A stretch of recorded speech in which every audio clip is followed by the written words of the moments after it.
नमस्कार। आज हम पढ़ेंगे हिंदी व्याकरण। हिंदी व्याकरण कामता प्रसाद जी द्वारा लिखा गया है।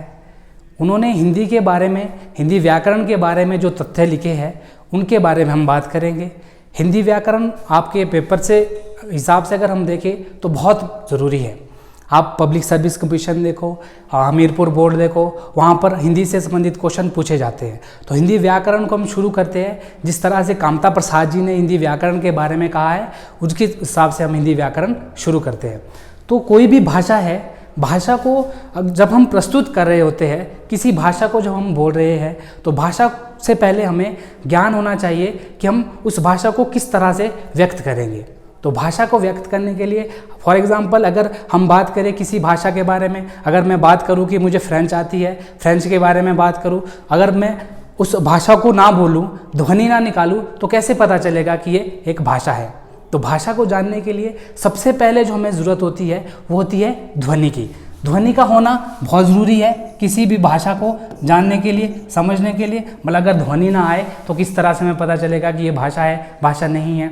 तो ध्वनि सबसे बेसिक चीज़ है कि जब आपकी आवाज़ आ रही है, ध्वनि निकल रही है, उससे अंदाज़ा लग सकता है एक भाषा का कि हाँ ये इस भाषा का प्रयोग कर रहा है। तो ध्वनि का होना सबसे पहले ज़रूरी है। इसके बाद अगर हम जितनी भी जो ध्वनियाँ थी, ध्वनियों को संयोजित रूप से कामता प्रसाद जी ने जो लिखा है उसको एक नाम दिया उन्होंने। सभी ध्वनियों को संयोजित करके एक जो नाम दिया उसका नाम है वर्ण। सभी ध्वनियों को संयोजित करके लिखा गया वर्ण के रूप में। तो वर्ण कितने हैं हिंदी में वो सारी चीज़ें हमने पढ़नी है। किसी हिसाब से कुल वर्ण कितने हैं, मूल वर्ण कितने हैं, जो उन्होंने बताया वो सारी चीज़ें पढ़ेंगे स्टेप बाय स्टेप। वर्ण मान लो फॉर एग्जाम्पल 100 है। 100 वर्ण पूर्ण तब होगा अगर इसमें कोई स्वर जुड़ा होगा। पहले 100 इस तरह से होगा, इसमें कोई स्वर जुड़ गया तो पूरा होगा। कोई भी आपके पास वर्ण को हम दो भागों में बांटते हैं, स्वर और व्यंजन। दो भाग बनाते हैं हम वर्ण के, स्वर और व्यंजन। जो स्वर होते हैं ये स्वतंत्र होते हैं, ये किसी पर अधीन नहीं होते। अगर हम व्यंजन की बात करें तो व्यंजन आधारित होते हैं स्वर के ऊपर। मतलब व्यंजन पूर्ण नहीं होंगे अगर उसके साथ स्वर नहीं है। और जो स्वर होते हैं वो स्वतंत्र होते हैं, उन्हें किसी चीज़ की जरूरत नहीं होती। तो अगर हम बात करें स्वर की अ, आ, तो ये स्वतंत्र है, ये आधे नहीं लिखे जाएंगे, पूर्ण होते हैं। उसी तरह से अगर हम व्यंजन की बात करें क, अगर क में हम अ ना जोड़े, स्वर ना जोड़े तो ये आधा रहता है। तो हमें स्वर जोड़ना पड़ेगा तब जाके ये पूर्ण होगा। तो व्यंजन की अगर हम बात करें तो व्यंजन आधारित रहते हैं किसके ऊपर, स्वर के ऊपर। स्वर का होना व्यंजन के लिए बहुत जरूरी है। इस तरह से अगर हम बात करें व्यंजनों की, जैसे फॉर एग्जांपल वर्ण की जो बात की है हमने, हमारे पास क है, आवाज भी आ रही किसी व्यंजन की। अगर हम बात करें जैसे क, ख, ग, घ, आवाज किसकी आ रही है, अ की, स्वर की आवाज आ रही है। अगर इसको हम थोड़ा सा और बढ़ाए का, के, की, तो स्वर की जब आवाज आती है तो ध्वनियां चेंज होती रहती है हर अलग अलग तरह से। क जो आपके पास वर्ण है ये आधा है, ये पूर्ण होता है अ की वजह से। तो मतलब व्यंजन में स्वर होते हैं, हमने पहले भी बात कर ली। इसके बाद अगर हम बात करें व्यंजन की, तो वर्ण जो है हमारे पास, जैसे फॉर एग्जांपल र है, र जमा अ, क्या बना र। म जमा अ, म। अगर हम यहाँ पर इसके साथ आ जोड़ दें तो रा बन जाएगा। तो जो आपके पास वर्ण होते हैं, अगर एक वर्ण को दूसरे वर्ण से जोड़ा जाए, र एक वर्ण है, आ एक वर्ण है, एक वर्ण को हम दूसरे वर्ण के साथ जब जोड़ते हैं तो हमारे पास आता है अक्षर। सबसे पहले ध्वनि थी, ध्वनि जो आवाज आई हमारे मुख के अंदर से, जिस रूप में आवाज आई उसको हमने बोला वर्ण। वर्णों को हमने एक साथ लिखा, एक वर्ण को दूसरे वर्ण के साथ जोड़ा तो हमारे पास बना अक्षर। जैसे एक र को आ के साथ जोड़ा, अक्षर बना रा।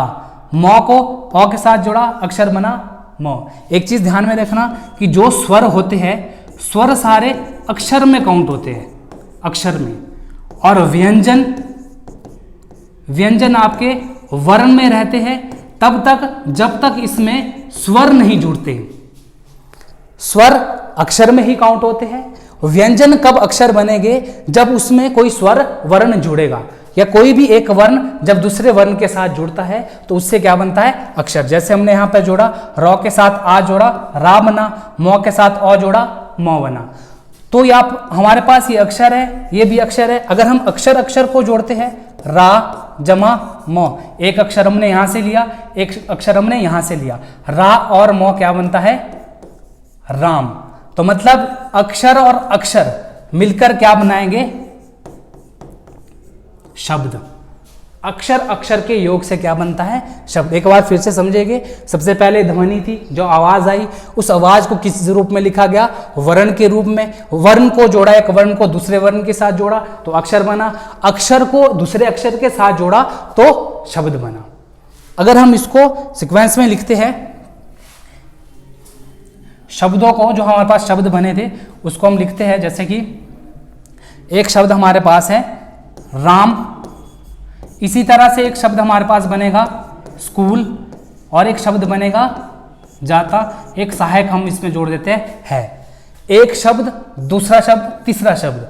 अगर हम शब्दों के योग की बात करें तो एक शब्द जब दूसरे शब्द के साथ मिलता है, शब्द मिल मिलकर एक रूप देते हैं वाक्यों को। इसको रूप देते हैं वाक्य को। एक शब्द दूसरे शब्द के साथ मिलकर वाक्य बनता है।